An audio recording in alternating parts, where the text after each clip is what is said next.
It was really a hot afternoon, but the two bosom friends, Ndidi and Ifem, didn't seem to mind, as both trekked to the stream, gisting and laughing at their own jokes.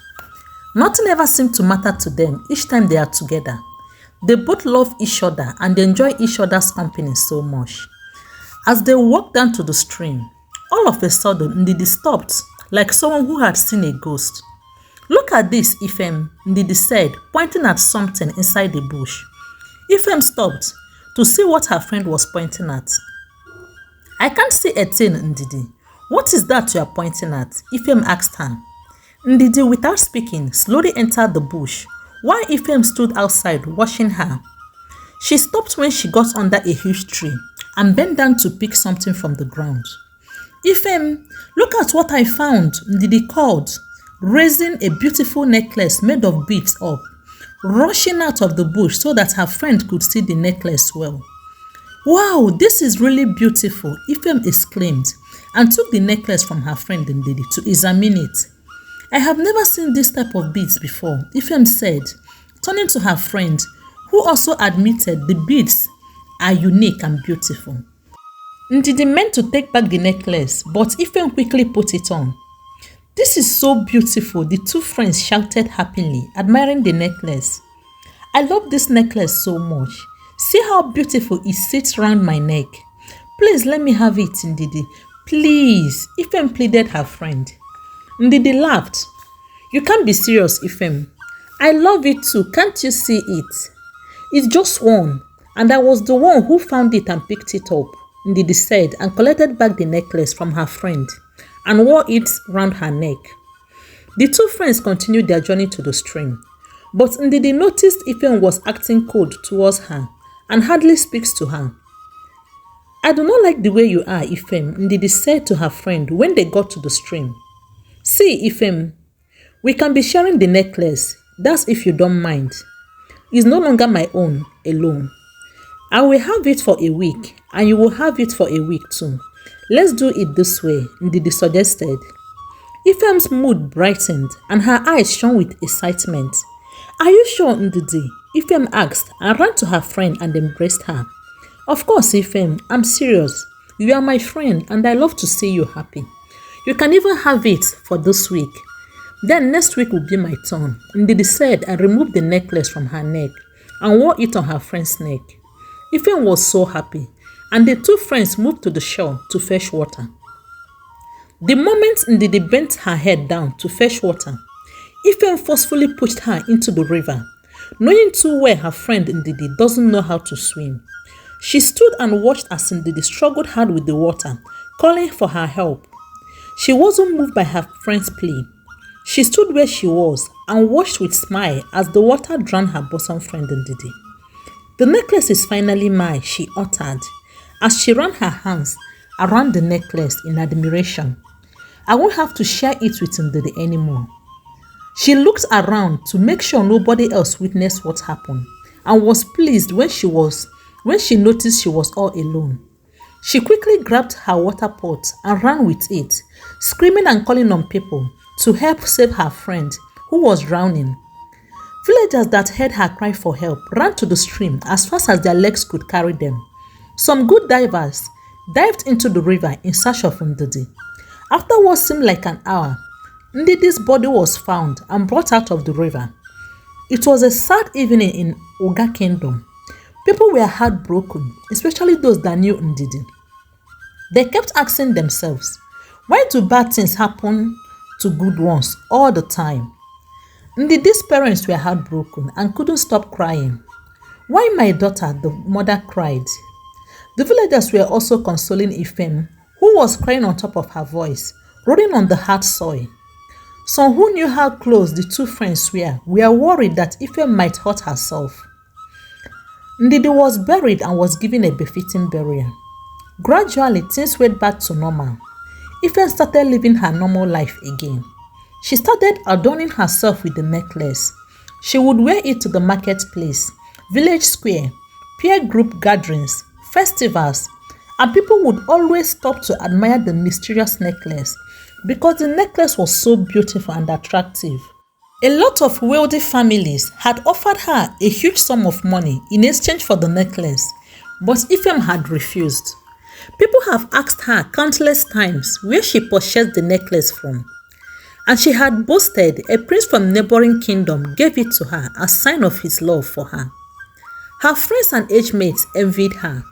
Not only she possesses a never-seen-before necklace, she would soon be married into a royal family.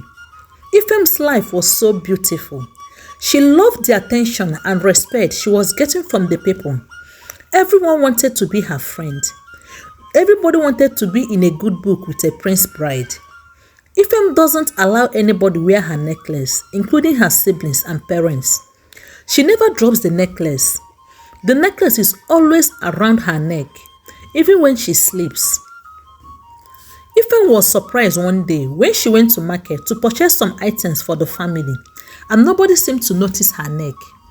Nobody talked about her necklace, which was quite unusual. From time to time, she would stop and check whether her precious necklace was still intact, and she would find it sitting pretty round her neck. Then what? She would ask herself, what's happening today? She was in a hurry to get back home. When she finally got home, she rushed to her room to shake herself out in front of the mirror. But here it is, still beautiful and intact. Why nobody noticed my necklace today? She wondered. She felt angry and went to bed without food. The following day, which was a huge festival in their kingdom, Ife made sure to dress well and made sure her necklace was shining before she left her father's house. When she got to the village square, nobody turned to look at her twice. People weren't taking note of her and the thing on her neck. She would deliberately leave her seat and walk round the venue, yet nothing changed. In frustration, she took her bag and ran home.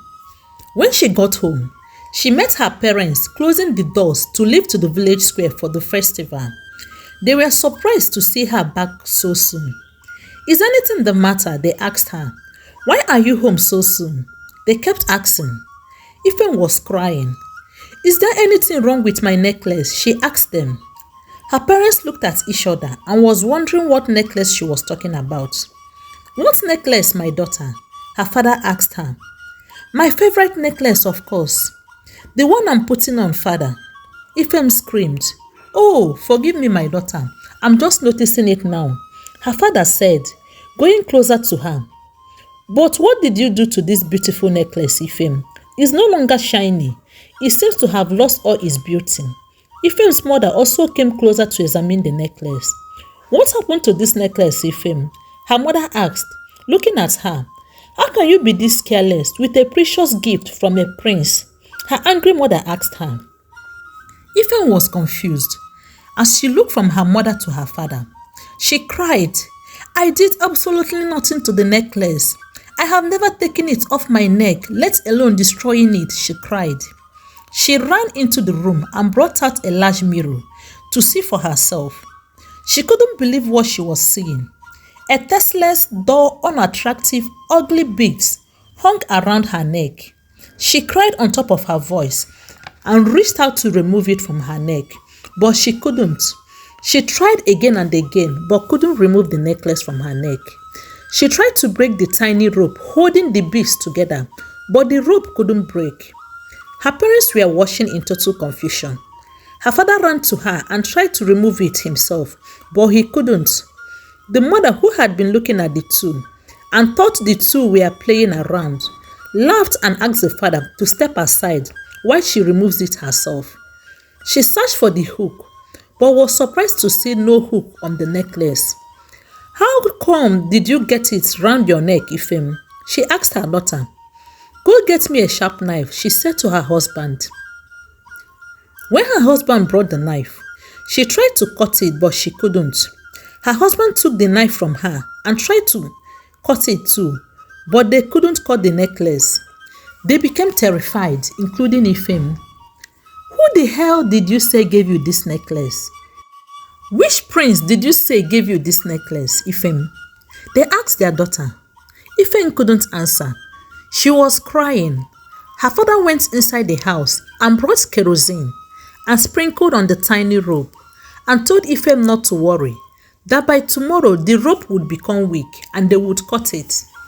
Ifem was hopeful and relieved as she lay on her bed in the night. She couldn't wait for the daybreak to get the evil necklace out of her neck. For the first time in months, she remembered her friend Ndidi and felt a strong sense of guilt. And she cried bitterly, realizing she killed her friend for nothing.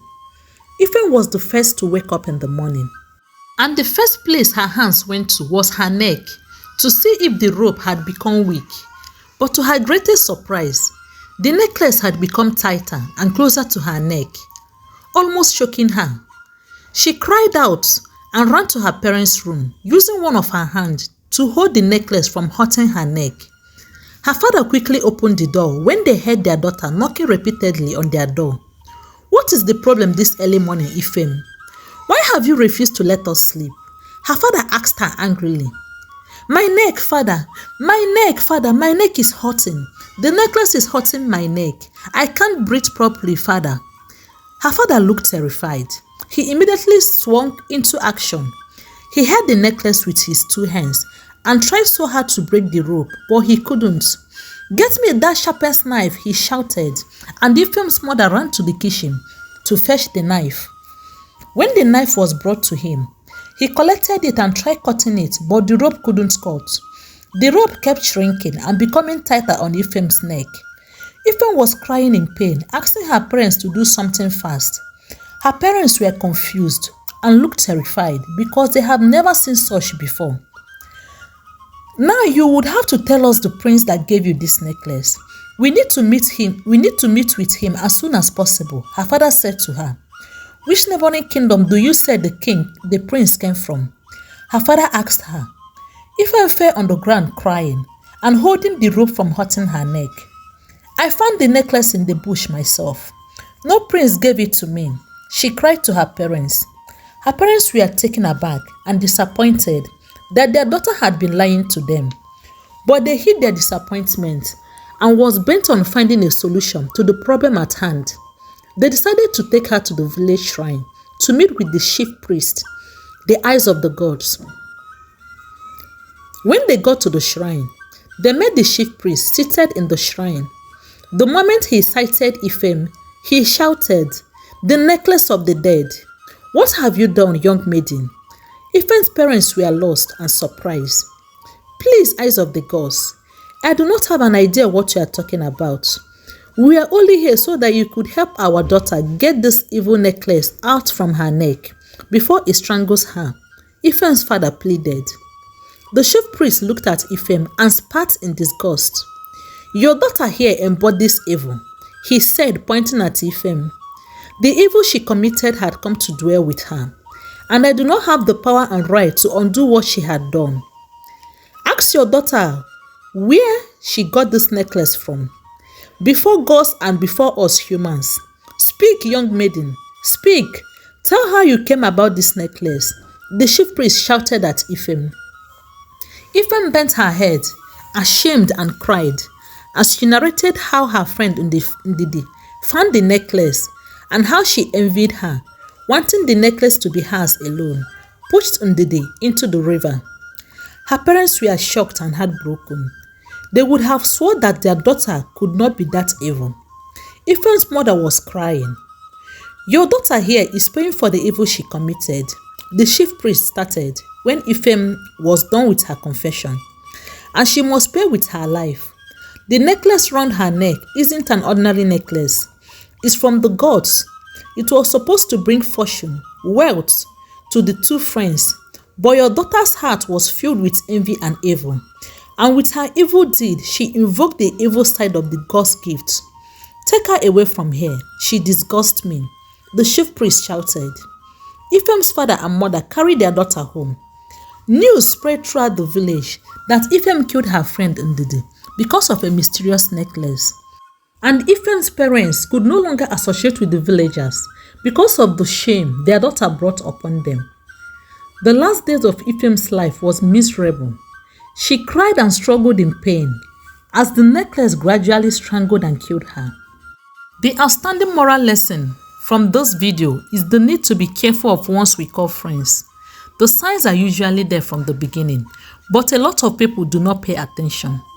Any friend that feels everything good should come to him or her, and you do not deserve something good as well, is a total red flag.